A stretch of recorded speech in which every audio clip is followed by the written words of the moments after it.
Luciana sempre gostou de casas antigas. Talvez fosse o cheiro de madeira envelhecida, as imperfeições nas paredes, as histórias que permaneciam impregnadas em cada canto. Quando ela e o marido, Rogério, encontraram aquele sobrado à venda por um valor abaixo do mercado, sentiram que era a oportunidade perfeita de começar uma nova etapa. O anúncio mencionava uma construção robusta, erguida no final dos anos 40, com um amplo quintal cheio de árvores. O corretor falava do local como se fosse um refúgio cheio de personalidade. O único detalhe estranho era a insistência dele em vender rápido, oferecendo descontos cada vez maiores. Nem Luciana nem Rogério desconfiaram. Ambos se encantaram com o pé direito alto, o piso de tábua corrida e as janelas amplas que deixavam o sol entrar generosamente. Do lado de fora, um portão de ferro enferrujado, ao estilo vitoriano, revelava muito sobre o clima misterioso daquela propriedade. Ainda assim, tudo parecia um achado. Na semana em que se mudaram, Luciana notou algo curioso. Sempre que ela passava pelo corredor central da casa, sentia uma diferença de temperatura. Era como se aquele trecho específico fosse mais frio que o restante dos cômodos, mesmo em dias quentes. Rogério chegou a brincar, dizendo que a casa estava mal isolada termicamente, mas, por dentro, ele também sentia aquele mesmo arrepio, que não parecia ter explicação. Ainda assim, o casal decidiu ignorar a sensação estranha, atribuindo-a ao cansaço e à adaptação do novo lar. Acreditavam que, com a reforma e os móveis adequados, o clima do lugar ficaria mais aconchegante. Luciana começou a redecorar tudo, pendurou quadros de paisagens tranquilas, comprou cortinas florais e passou a espalhar flores pela sala. Talvez, pensava, bastasse encher a casa de vida para dissipar qualquer sensação ruim. No entanto, já na primeira noite, enquanto Rogério roncava suavemente ao lado, Luciana despertou com um barulho abafado, que parecia vir de dentro das paredes. Era como se alguém arranhasse a alvenaria, alternando pequenas batidas com roçaduras persistentes. Ela esticou o braço para acender o abajur, meio atordoada pelo sono interrompido, e prendeu a respiração para tentar ouvir melhor. O silêncio se seguiu por alguns segundos, e Luciana chegou a acreditar que tinha imaginado. Porém, quando seus olhos quase se fecharam novamente, veio uma nova sequência de ruídos, dessa vez mais próxima. Não se parecia com rato ou bicho doméstico, era um som mais irregular, quase humano. Ela passou o resto da noite tentando se convencer de que poderia ser qualquer coisa, menos algo que inspirasse medo. Mas não conseguiu dormir. Na manhã seguinte, Rogério encontrou a esposa com olheiras fundas e uma expressão preocupada. Ao contar sobre os barulhos, Luciana esperava que ele risse e falasse algo como "você deve ter sonhado". Mas, para sua surpresa, Rogério admitiu ter ouvido algo também, um pouco antes de dormir, embora tenha achado que fosse apenas encanamentos velhos se ajustando. Para não alimentar paranoia, eles decidiram chamar um encanador e verificar se havia alguma infiltração. O homem revirou canos e registros, mas não encontrou nada de anormal. Sugeriu que poderiam ser cupins em madeira antiga, mas salientou que não havia sinal de infestação. O casal, ainda desconfiado, preferiu não comentar mais sobre o assunto com ninguém. Não queriam que as pessoas pensassem que tinham medo de uma casa velha, tampouco estavam prontos para admitir que talvez tivessem feito um péssimo negócio. Alguns dias se passaram em relativa tranquilidade, até que Luciana decidiu aproveitar uma tarde livre para organizar o quarto dos fundos, onde armazenavam caixas e objetos que ainda não tinham sido guardados. Ao empurrar um armário antigo para limpar por trás, ela notou uma rachadura estreita na parede, próxima ao rodapé. Aproximou-se com curiosidade, tentando espiar o que havia ali.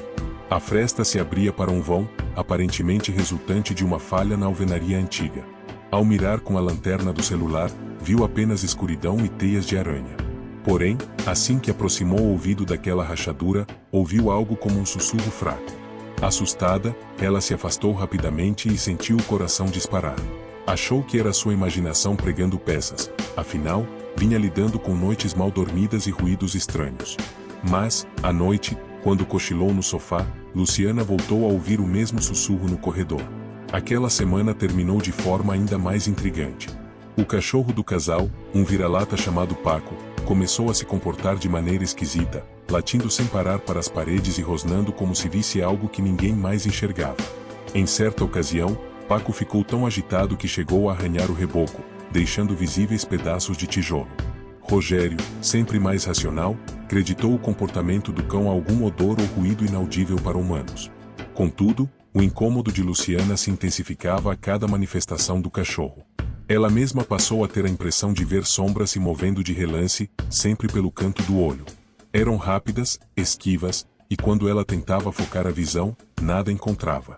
Uma noite, depois de se virar na cama várias vezes sem conseguir dormir, ela escutou algo parecido com uma risada abafada vindo de dentro do armário embutido. Ela reuniu toda a coragem, abriu as portas e não viu nada além de suas roupas penduradas. Para buscar respostas, Luciana começou a pesquisar a história da casa. Foi ao cartório e encontrou registros de vários proprietários, mas nenhum dado que explicasse a venda apressada ou qualquer evento traumático. Porém, conversando com uma vizinha idosa, Dona Estela, ouviu dizer que, em meados dos anos 60, aquela casa pertencia a uma família que tinha 3 filhos. Aparentemente, todos sumiram numa única noite, sem deixar rastro.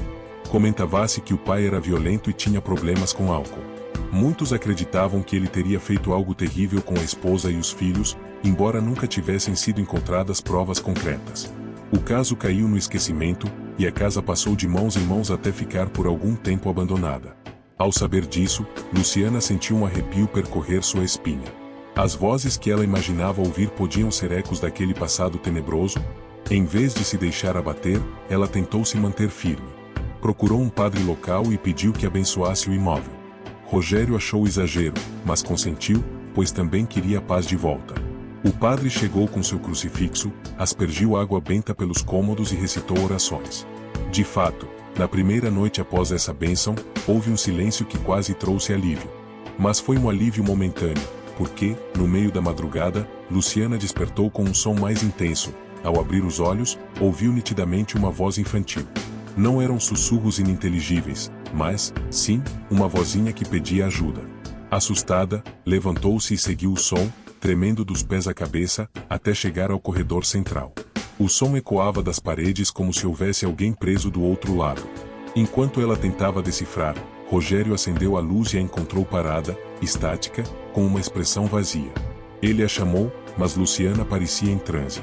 Foi preciso tocá-la no ombro para que ela reagisse, e assim que o fez, ambos ouviram uma gargalhada fantasmagórica que os fez correr de volta para o quarto. Dali em diante, o casal passou a temer a casa. A cada noite, os ruídos se intensificavam, vozes diferentes se manifestavam nos corredores, e o frio que antes se restringia a uma área específica agora parecia se espalhar. Em uma ocasião, Rogério, que costumava duvidar de tudo, pôs-se a investigar de onde vinham as vozes, batendo nas paredes com um martelo. Chegou a cavar um pedaço do reboco no quarto dos fundos, mas não encontrou nada além de tijolos e poeira. Contudo, ao final dessa pequena demolição, sentiu algo estranho roçar sua perna, como se uma mão invisível puxasse sua calça. Gelado de medo, largou o martelo e correu para a sala. A sensação de que havia algo ali com eles ficava cada vez mais forte. Certa manhã, Luciana acordou determinada a chamar um médium para verificar a energia do lugar. Por telefone, conversou com um homem chamado Samuel, que fazia atendimentos espirituais e dizia ter sensibilidade para identificar presenças. Ele marcou uma visita para a semana seguinte. Quando chegou, Samuel carregava um semblante sério, não era de falar muito. Assim que entrou na casa, ficou alguns segundos em silêncio, respirando fundo. Então, começou a andar pelos cômodos, tocando levemente as paredes, como se sentisse as vibrações. No corredor gelado, parou e fechou os olhos. Murmurou palavras baixas que Luciana e Rogério não conseguiram entender. Depois, ele caminhou para o quarto dos fundos, ao ver a rachadura próxima ao rodapé, ajoelhou-se para observá-la. A expressão de repulsa tomou conta de seu rosto. Ele disse que sentia uma presença extremamente hostil, algo que se alimentava do medo e que não queria sair dali. Quando Luciana pediu uma explicação mais clara, Samuel falou de um vínculo de sofrimento que ficará preso nas fundações, possivelmente gerado por uma tragédia. O médium afirmou ter escutado vozes de crianças chorando, como se estivessem encurraladas, além de gritos de uma mulher adulta implorando misericórdia. Era provável que um trauma antigo houvesse impregnado as paredes. Samuel tentou realizar um pequeno ritual de limpeza, mas, a certo ponto, pareceu ficar fisicamente mal, como se algo o sufocasse. O ritual foi interrompido, e ele se levantou pálido, suando frio, dizendo que a energia negativa era mais forte do que ele imaginava. Pediu desculpas, mas disse que o trabalho ali exigia algo além de suas capacidades. Deixou um número de outro profissional e se foi, abalado. Depois disso, Luciana sentiu o desespero bater à porta. Se nem o médium conseguia resolver, como lidariam com os fenômenos? As vozes se tornaram mais claras. Agora, por vezes, durante o dia, era possível ouvir choros abafados, como se alguém estivesse trancado dentro das paredes, clamando por ajuda. Paco, o cachorro, latia para o nada e chegou ao ponto de se recusar a entrar em certos cômodos, fazendo xixi no chão de tanto medo. Rogério já pensava em vender a casa de qualquer jeito, mas Luciana hesitava. Tinha medo de carregar o problema para futuros compradores, ou de simplesmente fugir sem tentar entender que tipo de sofrimento aconteceu ali. Mas, a cada noite em claro, aquela vontade de manter a casa diminuía. O que antes parecia um lar cheio de personalidade agora era um pesadelo vivo. Certa noite, Rogério, ao voltar do trabalho, viu que as luzes do sobrado piscavam. Ele entrou correndo, chamando por Luciana, mas não a encontrou na sala nem na cozinha. Ao subir a escada, ouviu um sussurro que vinha do quarto do casal, chamando seu nome. A porta estava entreaberta, e o ambiente mergulhado em penumbra. Ele chamou pela esposa, mas não obteve resposta. Aproximou-se devagar, sentindo que algo estava fora de lugar. De repente, viu Luciana parada em frente ao espelho do armário embutido, olhando fixamente para o próprio reflexo, como se não se reconhecesse. Ele a chamou 2 ou 3 vezes. Nada. Então, tocou seu ombro e ela se virou bruscamente, soltando um grito que não parecia humano. Seu rosto estava coberto de lágrimas, mas seus olhos transmitiam uma expressão distante. Assim que o grito cessou, ela pareceu retomar a consciência, sem lembrar de nada do que acontecerá. Rogério, em pânico, a abraçou, decidido a sair dali o quanto antes. Na noite seguinte, houve uma queda de energia. A casa mergulhou na escuridão, e o frio que se instalou foi tão intenso que o casal teve de vestir agasalhos, mesmo que a previsão do tempo indicasse calor. Eles acenderam velas, tentando se acalmar. Subitamente, os barulhos vieram de todos os lados. Parecia ter uma festa de vozes dentro das paredes, algumas chorando, outras rindo de modo histérico. O som se tornava ensurdecedor, e Luciana sentia tontura e náuseas. Rogério, segurando uma lanterna, tentou iluminar o corredor, mas a pilha parecia fraca, a luz tremelicava. Foi quando uma das portas do andar superior bateu com força, como se alguém tivesse dado um pontapé. O estrondo fez o coração dos dois disparar. Eles sabiam que, mesmo se estivessem armados, não haveria como lutar contra aquilo. Decidiram sair de casa e passar a noite em um hotel. No hotel, Luciana não conseguiu dormir.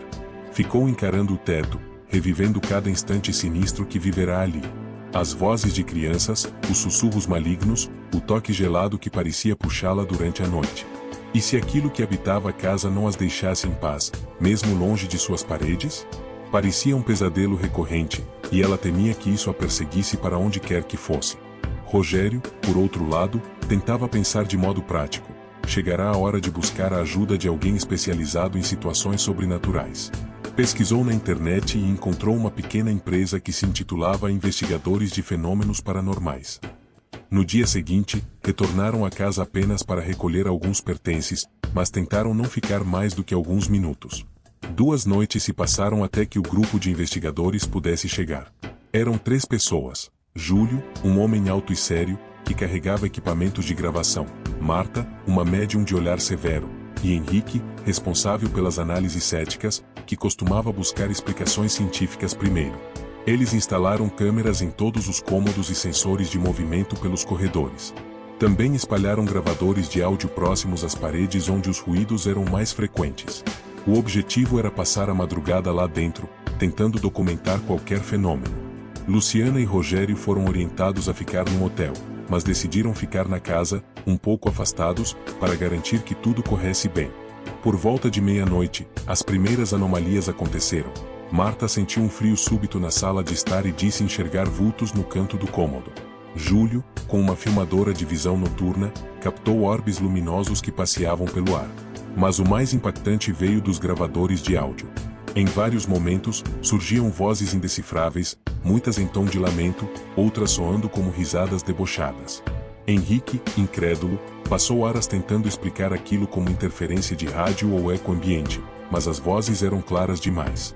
O clímax se deu quando uma porta se fechou com força no corredor, sendo que não havia nenhuma corrente de ar.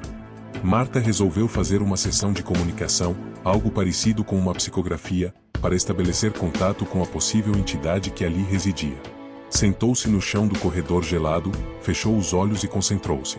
Aos poucos, sua respiração mudou, ficou pesada, e ela começou a murmurar palavras desconexas. Subitamente, ergueu o rosto, em uma voz que não parecia a dela, disse: "Ele nos trancou aqui. Não conseguimos fugir. Alguém nos ajude." Luciana, que assistia de longe, reconheceu a entonação infantil. Marta então soltou um grito, encurvou o corpo e começou a chorar copiosamente. Júlio e Henrique correram para socorrê-la.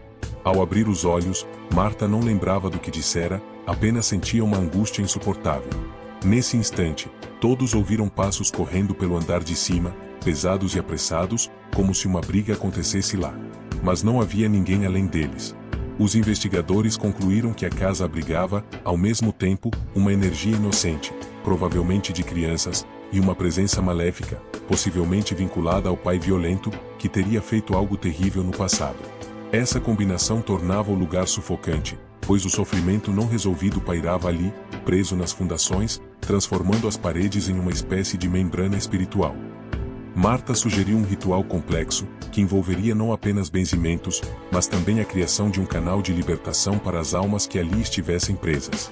Seria necessário enfrentar a entidade agressora, que impedia a libertação das vozes mais frágeis. O ritual foi marcado para a noite seguinte, horário em que se acreditava que a atividade paranormal era mais forte. Assim que o sol se pôs, velas e incensos foram acesos em pontos estratégicos, formando um círculo na sala de estar. Marta e Júlio recitaram orações e mantras, enquanto Henrique registrava tudo e Luciana e Rogério aguardavam, tensos e esperançosos. No início, apenas o fogo das velas tremulava, mas aos poucos barulhos começaram nas paredes, seguidos de passos correndo pelos cômodos superiores. Marta pedia, em voz firme, que aquelas almas inocentes fossem libertadas, que seguissem para a luz. Júlio, por sua vez, ordenava que o espírito maligno deixasse aquele local, permitindo que a casa se purificasse. Então, surgiu um lamento longo e agudo, ecoando como se as paredes vibrassem. Uma das velas se apagou subitamente, e a temperatura caiu bruscamente. Em questão de segundos, um vendaval insólito pareceu varrer a sala. As janelas começaram a bater, mesmo as que estavam fechadas. Luciana sentiu algo roçar seus cabelos, como dedos invisíveis. Rogério agarrou sua mão, tentando acalmá-la. Marta se contorcia, como se um peso enorme estivesse sobre seus ombros. De seus lábios, saíram palavras desconexas misturadas a soluços, até que ela ergueu o rosto, olhos arregalados, e disse com uma voz masculina: "Eles são meus, ninguém os tira de mim." Nesse instante, a lâmpada do lustre estourou, espalhando cacos no chão. Em pânico, Júlio repetia orações enquanto tentava manter a calma. Henrique, mesmo cético, clamava para que a presença se retirasse, repetindo: "Você não pertence mais a este lugar." Uma ventania pareceu atravessar as paredes, e o grito de Marta se intensificou, transformando-se num som gutural que causava arrepios em todos ali. Foi então que Luciana, tomada por uma coragem inesperada, lembrou-se das crianças que supostamente haviam sumido. Ela ergueu a voz e suplicou: "Deixem as crianças irem. Já sofreram demais. Vocês não têm mais poder sobre elas." Num rompante, o círculo de velas começou a girar, como se uma mão invisível as arrastasse pelo chão. A chama de cada vela cresceu, assumindo uma coloração esverdeada. O ar ficou irrespirável, carregado de uma eletricidade tensa. Marta repetia frases inaudíveis, enquanto Júlio tentava segurar sua mão, impedindo-a de cair. De repente, um silêncio profundo tomou conta de tudo. A ventania cessou, as velas voltaram ao normal e Marta desabou ao chão, ofegante. Um leve choro infantil foi ouvido por todos, mas dessa vez soava mais distante, como se afastasse gradualmente. Alguns segundos depois, o choro desapareceu por completo. Marta então abriu os olhos, chorando em alívio, dizendo que as presenças pequenas e indefesas haviam sido libertadas. A entidade maior, porém, resistiu até o último instante, mas acabou enfraquecida pela força coletiva e pela recusa em permitir que seu domínio continuasse. O ritual terminou num clima de exaustão total. Ninguém tinha certeza absoluta de que tudo estava resolvido, mas sentia um ar mais leve, como se uma grande tensão tivesse se dissipado. Ao longo das semanas seguintes, Luciana e Rogério perceberam que a casa realmente ficará mais silenciosa. O cachorro voltou a entrar nos cômodos sem rosnar, e as vozes, antes tão presentes, desapareceram por completo. O frio no corredor ainda existia, mas era menos intenso, parecendo apenas um ponto mais fresco na construção antiga, talvez explicado pela ventilação natural. Quando questionados pelos vizinhos, não entravam em detalhes. Disseram apenas que haviam feito uma limpeza energética. Apesar do receio inicial, decidiram ficar na casa, dispostos a criar novas memórias num ambiente que, agora, parecia renascer. Uma tarde, Luciana pensou ter ouvido algo quando passava perto da rachadura no quarto dos fundos. Aproximou o ouvido, segurando a respiração. Não havia mais sussurros, apenas o leve som do vento. A vida seguiu, e ninguém mais tocou no assunto dos mistérios sinistros que aquelas paredes guardavam. Algumas cicatrizes invisíveis permaneceram, é verdade. Luciana, por exemplo, jamais voltou a dormir com as portas do armário embutido fechadas, preferindo deixá-las sempre entreabertas. Rogério, por sua vez, ficou mais cuidadoso com barulhos noturnos, levantando-se para conferir qualquer estalo. O susto que passaram serviu para reforçar os laços entre eles, e a casa, paradoxalmente, tornou-se um símbolo de superação. Quem os visitava percebia apenas o charme antigo das paredes e do piso de madeira, sem imaginar o que um dia acontecerá ali. A voz das paredes havia sido silenciada. Ou, ao menos, adormecida. Hoje, se alguém perguntar para Luciana sobre a existência de espíritos e energias ruins, ela vai responder que não duvida de nada. Aprendeu, da pior forma, que há realidades que escapam à nossa lógica.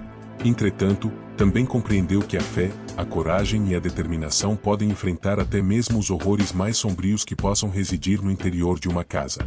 No fundo, ela espera que as crianças que antes choravam ali tenham encontrado paz, e que a entidade cruel que as manteve presas tenha sido engolida pelo vazio que merece.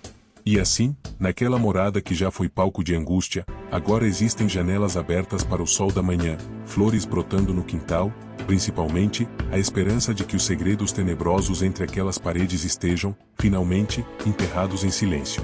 Gostou desse conto cheio de mistérios e reviravoltas? Inscreva-se agora no nosso canal, ative o sininho para não perder nenhuma das nossas próximas histórias de terror e compartilhe este vídeo com os amigos que também adoram contos assustadores. Prepare-se para mais narrativas sombrias que vão fazer você repensar o que pode estar se escondendo nos cantos escuros da sua própria casa.